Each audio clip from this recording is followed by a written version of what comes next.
Shalom, shalom, Israel. First and foremost, want to give all praise, and honor, and glory to YAHAWAH, BAHASHAM, YAHAWASHI.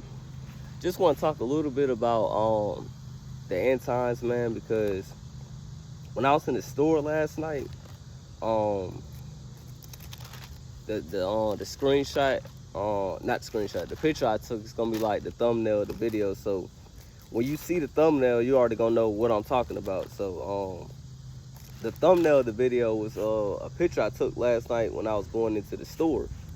And a lot of people don't even know, like, that's prophecy. You know what I'm saying? A man's goings is of the Lord. You know what I'm saying? How can a man understand his way? So the Lord guided me to the store last night.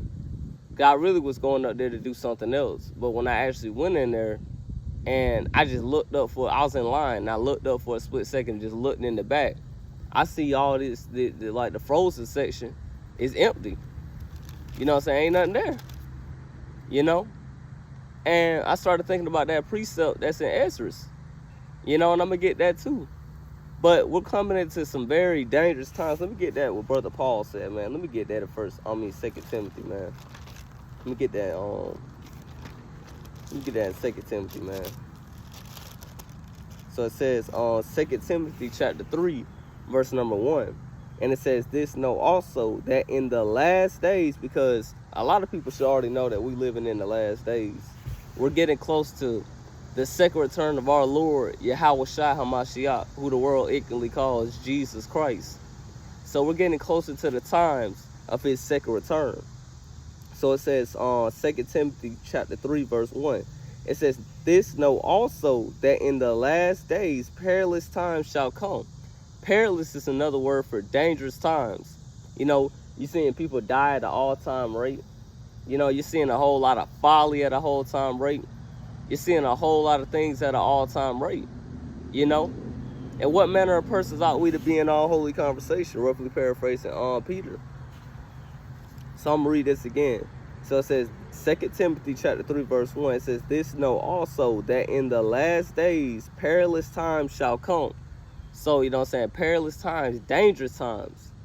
You know? You got to always pray before you leave your house. Never just leave your house without praying. Ask the Lord to cover you in his blood. Let his angels surround you like a wall, man. Because you don't know what can be evil lurking, trying to get you, man. A dang demon from the third heavens trying to ask the Most High to take your life, man. But he got his angels surrounding you, man. You know, you might go to your job and they ready to fire the next person that's walking in the door, man. And the Lord don't let you get fired. You know? You might get in your car. That was supposed to be you in that bad accident, man. You know, perilous times, man. Now let's get to Matthew 24 because this might be a little lengthy lesson, but most I will get through it. You know what I'm saying? So this is Matthew 24. I'm going to start at verse 21. And it says, for then shall be great tribulation. So the Messiah is saying this is going to be great tribulation. This is going to be worse than the transatlantic slave trade. This is going to be worse than the sub-Saharan slave trade. It's going to be worse than the sub-Sahara, the Silk Road slave trade. This is going to be worse than what happened to the Native Americans, man. You know? It's going to be worse than what happened when the Romans came down into Jerusalem and burned our temple down.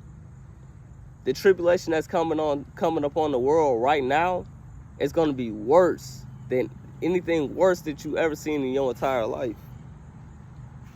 And it says, such as was not since the beginning of the world. This is referring to the times of Noah. Because Noah was living in perilous times. You know, you had killing, robbing, murdering, you know. And you got those same type of spirits back on the earth because like our beloved King Solomon said, there's no new thing under the sun, man. So if there was murdering, killing then, all the things that we seeing now, there's nothing new under the sun. All them same type of things that happened in the times of Noah in Genesis chapter 6 through chapter 9. Not through 9. I mean really 6 through 7. It's the same times that we're coming into, man. You know? And Noah found grace in the eyesight of the Lord. And I'm hoping, I'm believing that everyone that's watching this video can have the same type of grace. That you and Lord willing, your family, all your family can be saved, man. Because we don't want to see our loved ones perish in America, man. Because America taught our people wrong, man. But we're here to correct our people and instruct our people to the Lord YAHAWASHI. So let's keep going. And it says, to this time, nor ever shall be, except those days shall be shortened. There should no flesh be saved, because it's a time called Jacob's trouble. There's going to be a lot of people that's going to get put to death for this truth. There's going to be a lot of people that's going to be betraying one another. There's going to be a lot of people doing God knows what. So the Messiah said, Matthew 24:22, and except those days should be shortened, there should no flesh be saved. But for the elect's sake, those days shall be shortened. What is he talking about right there? The elect consists of the house of David. You know what I'm saying? The Most High's chosen men from the beginning of creation. You know, Job, he's back on the earth. Noah, he's back on the earth. Abraham, Isaac, and Jacob, they're back on the earth. King David is back on the earth. Many prophets are back on the earth. Obadiah, you know, Jeremiah, Ezekiel, Ezra, Nehemiah. You know, all these great men, Micah, Nahum, Habakkuk, all these mighty prophets, John the Revelator, John the Baptist, the disciples, the apostles, all these people, these men are back on the earth. And we have to totally understand that, guess what? Regeneration is real. So the Lord says, for the elect's sake, guess what? Let me read that again. And it says, but for the elect's sake, those days shall be shortened. So those days are going to be shortened. You know, the time, I know people feel like, dang, the week went by fast. It was just Monday, but now it's Sunday. Those are the days speeding up for the elect's sake, and also for the remnant too. You know, we can't ever forget about the remnant. So let me get Jeremiah 30:7, man. And I'm gonna touch on that what I was talking about with the thumbnail of this video. Let me get Jeremiah 30 verse 17. And it said, it's like not 17, Jeremiah 30:7. And it said, Jeremiah 30:7. I'm starting at verse 6. And it says, verse 6, ask ye now and see whether a man doeth travail with child? Wherefore do I see every man with his hands on his loins, as a woman in travail, and all faces are turned into paleness? That means it's going to be a time like the Messiah spoke, that's going to be so, you can't even describe Jacob's trouble, man. They try to show you movies like The Purge to already show you what time we're coming into, man. It's going to be a lot of killing. There's going to be a lot of women getting, I'm not going to use that R word, but you know, because they got a high-minded spirit. It's going to be a lot of Jakes that's going to be sent off to war. There's going to be a lot of people that's going to be killed for this truth, man. Those type of times, it's going to have men with their hands on their loins, with the men of the Lord, and the remnant is not going to be scared, man. Because you're going to trust YAHAWASHI, that he says he's going to deliver us in the time of famine. In the time of our trouble, he's going to deliver us, man. And it says, verse 7, it says, alas, for that day is great, so that none is like it. It is even the time of Jacob's trouble, but he shall be saved out of it. But you see where it says, but he shall be saved out of it. Who's that he? The elect, the remnant. They're going to be saved out of it, man. You know? Let me get Daniel chapter 12, verse 1. Because all the prophets, man, they seen the times that we lived in, man, 2,000 years ago, and they were moved with fear. But sometimes our people ain't even moved with fear until it hits your front door. It says, Daniel chapter 12, verse 1. It says, and at that time shall Michael stand up, the great prince let me read that again. Daniel 12:1. And it says, at that time shall Michael stand up, the great prince, which standeth for the children of thy people. So it's going to be so bad in this time, Jacob's trouble, that Michael, the great prince, is going to have to stand up and fight for the children of Israel. And it says, and there shall be a time of trouble. Daniel, Jeremiah, and the Messiah just said the same thing. A time of trouble, tribulation. such as never was since there was a nation, even to the same time. And at that time, thy people, it says thy people. The Lord says thy people, the Israelites, shall be delivered. Every one that shall be found written in the book. What is the book? The book of life. You know what I'm saying? Because, let me get this. This is Daniel 12:2. It says, and many of them that sleep in the dust of the earth. So when you die, your spirit, yes, goes back to the Most High. But guess what? Your body is laying there asleep until the time of judgment when the Messiah comes back. And you're going to get your ultimate judgment then, whether you were righteous or whether you were wicked. And it says, and many of them that sleep in the dust of the earth shall awake, some to everlasting life. See, some people's going to get everlasting life, and some to shame and everlasting contempt. Some people going to see the lake of fire, man, when them ICBM nuclear missiles hit. Let me get revelation, man. Because if you're not found written in the book of life, you're getting cast into the lake of fire. It says Revelation 20:15. It says, and whosoever was not found written in the book of life was cast into the lake of fire. So you don't want to be cast into the lake of fire, man. Now let me get that what I was talking about in Ezra's, man. Because people don't even know that's going to come real soon to where there ain't going to be no food.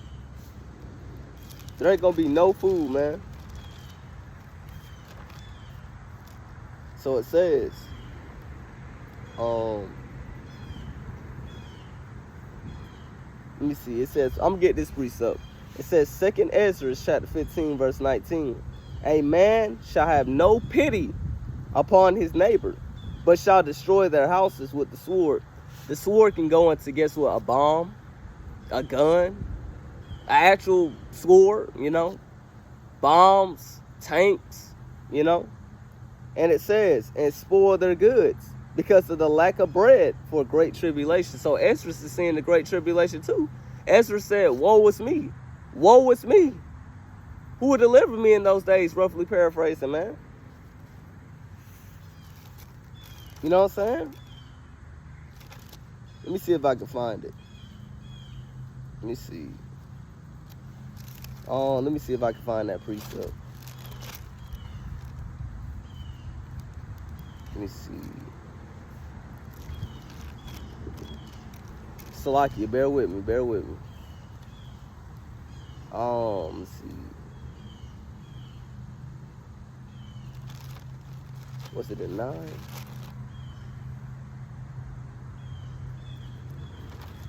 Let me see.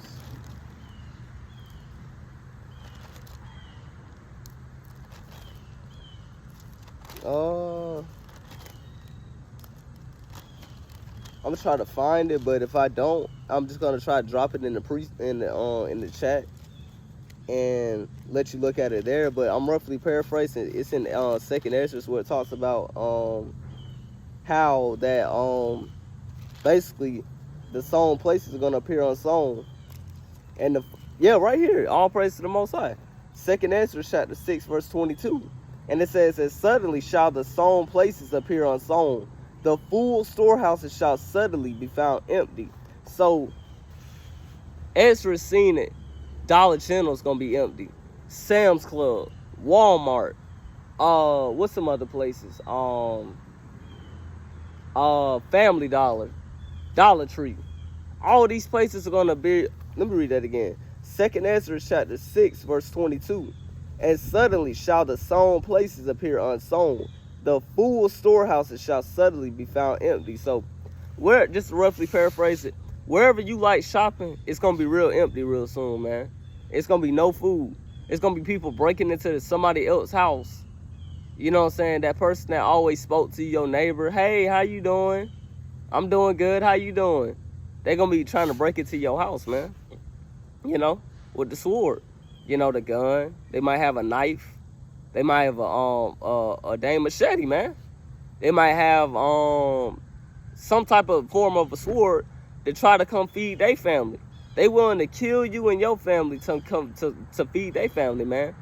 Not even knowing the Heavenly Father said that he's going to take care of you at all times, man.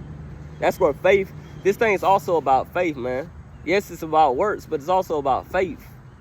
You know, if you don't got faith, the Lord's not going to help you, man.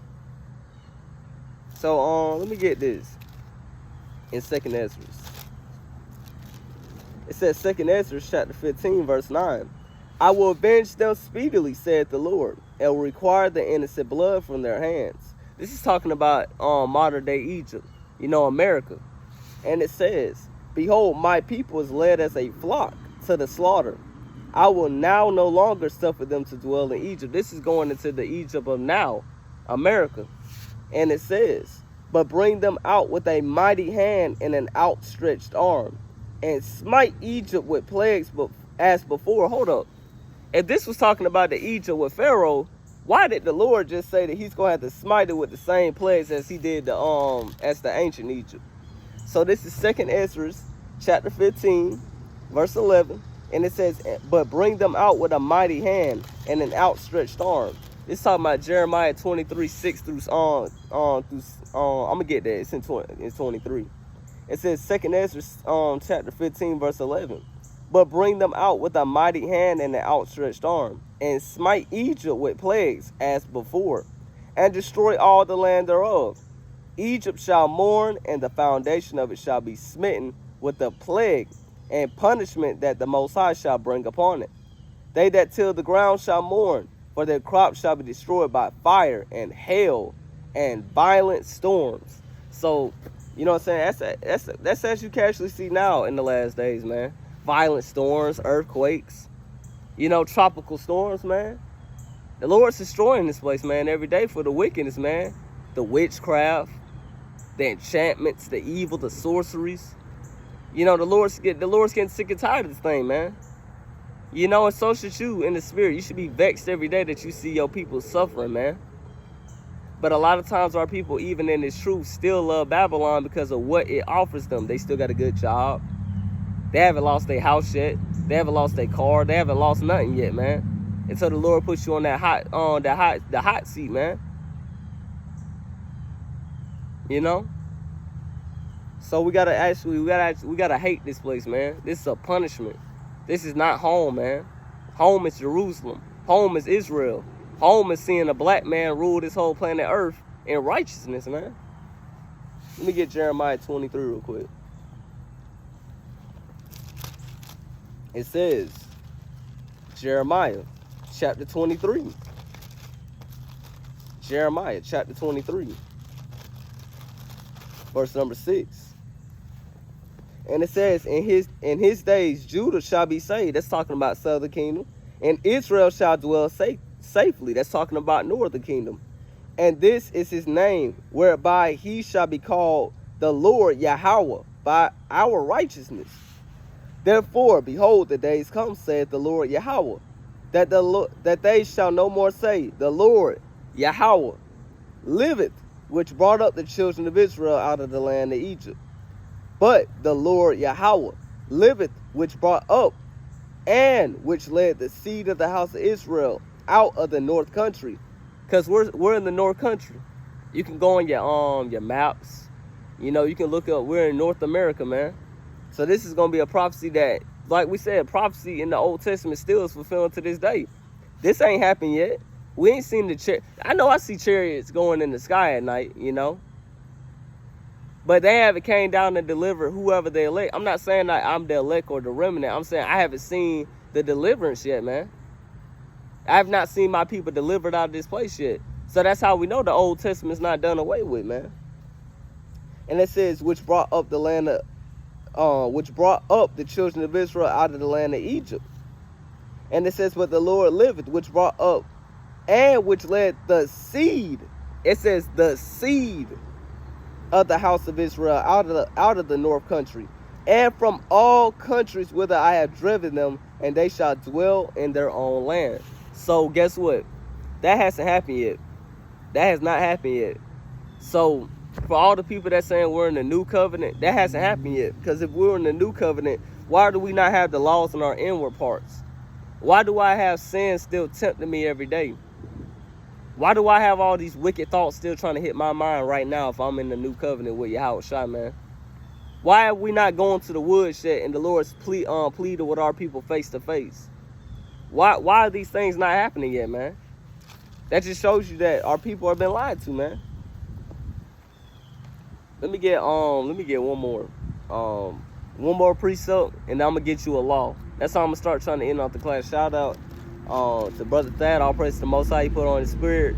You know what I'm saying? Shout out to Battle Axe of the Most High in Dallas. You know, I like how the way they end off a lesson with a law. You know, because we're supposed to be the new priests, because we're not under the Levitical priesthood no more. We all are the priests. So I'm gonna start trying to leave a law now. And it says, Revelation 21:4, and it says, and the Most High shall wipe away all tears from their eyes. It's talking about Israel. And it says, and the Most High shall wipe away all tears from their eyes, and there shall be no more death, neither sorrow, nor crying, neither shall there be any more pain, for the former things are passed away. So the hard bondage, you know what I'm saying, the wickedness of the mind, the flesh, the filthy flesh, you know, all these things are no go. It's not going to be no more in mind, man. The Lord's going to put his laws in our inward parts, our mind, in our mind, man. We ain't never going to go off. We're going to get that new body that Apostle Paul was talking about, man. So let me end you off with a law now. Let's get to the law, man. And it says, let me see what I want to get. And it says, Leviticus chapter 19, verse 13, thou shalt not defraud thy neighbor, neither rob him. The wages of him that is hired shall not abide with thee all night until the morning. So, of course, America teaches you that God's laws are done away with, but God's laws just said, if somebody, say like, if we own Dollar General, we own McDonald's, we own the places that we go to work to. If that person come and work for you, they're supposed to get paid the exact same day. We're not supposed to get a check every 2 weeks or once a month or every week. You're supposed to get your wages the same day.